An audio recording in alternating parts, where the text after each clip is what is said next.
இந்த dress forms எல்லாத்தையுமே பாருங்க. ஓகே, ஸோ இது வந்து adult size, adult dress form.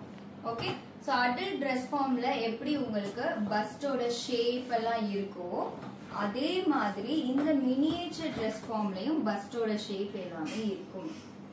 Okay, so that நம்ம இதுல அச்சீவ் பண்றத இதுலயும் அச்சீவ் பண்ணலாம். மினியேச்சர் பேட்டர்னா ஒரு பெரிய ஒரு ட்ரெஸ் ரொம்ப ஹெவியான பேட்டர்ன் நமக்கு கொஞ்சம் டவுட் இருக்கு அப்படின்னா ஃபர்ஸ்ட் ஒரு மினியேச்சர்ல ட்ரையல் பார்த்துட்டு நம்ம மேக்ஸிமம் சைஸ்க்கு போகலாம்.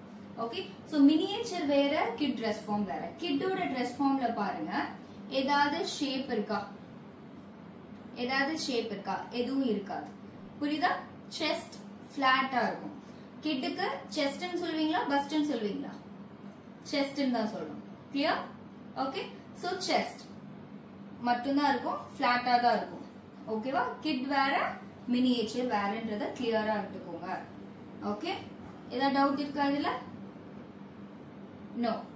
ஓகே, ஸோ என்ன சைஸ் ட்ரெஸ் ஃபார்ம் வாங்கலாம், கிட்ல என்ன சைஸ் வாங்கலாம் அப்படின்னா மோஸ்ட்லி ஆர்டர் உங்களுக்கு எதுல வரும்ன்றத பொறுத்து இருக்கு.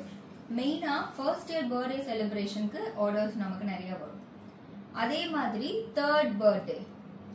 ஓகே, ஸோ அதே மாதிரி 5 வயசோ 6 வயசோ இந்த ஒரு கேட்டகரியில தான் வரும். ஸோ நான் எப்பயுமே என்ன சொல்வேன்னா 2 இயர் கிட்டோட சைஸ்க்கு ட்ரெஸ் ஃபார்ம் நீங்க பர்ச்சேஸ் பண்ணிக்கிட்டீங்கன்னா அதை ஓரளவுக்கு 1 இயர் பேபியோட ட்ரெஸ்ஸையும் போட முடியும், அதே மாதிரி 3 இயர் பேபியோட ட்ரெஸ்ஸையும் போட முடியும், ஈவன் 4 இயர்ஸ் கூட ஓரளவுக்கு அட்ஜஸ்ட் பண்ணி நம்ம போடலாம். ஸோ ஒரு ட்ரெஸ் ஃபார்ம் மல்டிபிள் ஏஜ் கான ட்ரெஸ்ஸஸ் வியர் பண்ற மாதிரி இருந்துட்டா பெட்டர். ஓகே, ஸோ எந்த கிட் ட்ரெஸ் ஃபார்ம் வாங்கலாம்னா either go for 1 year or 2 year baby first. Okay.